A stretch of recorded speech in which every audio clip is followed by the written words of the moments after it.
اعوذ باللہ من الشیطان الرجیم بسم اللہ الرحمن الرحیم وما محمد الا رسول قد خلت من قبله الرسل افإن مات او قتل انقلبتم على اعقابكم ومن ينقلب على عقبيه فلن يضر الله شيئا وسيجزي الله الشاكرين۔ اور محمد صلی اللہ علیہ وسلم تو ایک رسول ہیں، یعنی وہ معبود نہیں ہیں۔ بے شک ان سے پہلے بہت سے رسول گزر چکے ہیں، تو کیا اگر وہ انتقال فرما جائیں یا شہید ہو جائیں تو تم دین سے الٹے پاؤں پھر جاؤ گے؟ اور جو اسلام چھوڑ کر الٹے پاؤں پھیرے گا تو وہ اللہ کو ہرگز کچھ نقصان نہیں دے سکے گا، اور عنقریب اللہ شکر کرنے والوں کو اچھا بدلہ عطا فرمائے گا۔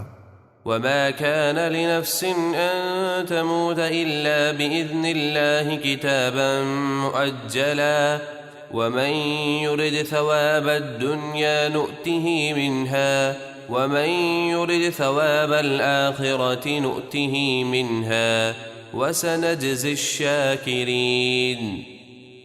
اور کوئی جان اللہ کے حکم کے بغیر نہیں مر سکتی، اس نے سب کی موت کا وقت لکھا ہوا ہے، اور جو شخص اپنے عمل سے دنیا کا انعام چاہتا ہے تو ہم اسے دنیا میں سے کچھ دے دیتے ہیں، اور جو آخرت کا انعام چاہتا ہے تو ہم اسے آخرت کا انعام دیں گے، اور ہم شکر کرنے والوں کو بہت جلد اچھا بدلہ عطا فرمائیں گے۔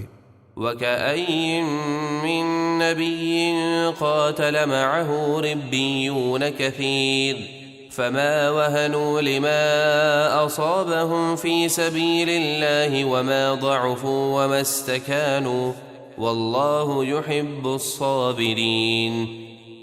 اور بہت سے نبیوں نے جہاد کیا، ان کے ساتھ جہاد میں بہت سے اللہ والے تھے، تو جو مصیبتیں انہیں اللہ کی راہ میں پہنچی ان کی وجہ سے نہ تو انہوں نے ہمت ہاری اور نہ کمزور پڑے اور نہ ہی دشمنوں سے دبے، اور اللہ صبر کرنے والوں کو محبوب رکھتا ہے۔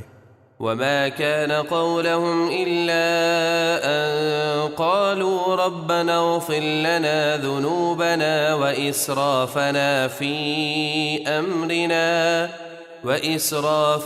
في أمرنا وثبت أقدامنا وانصرنا على القوم الكافرين۔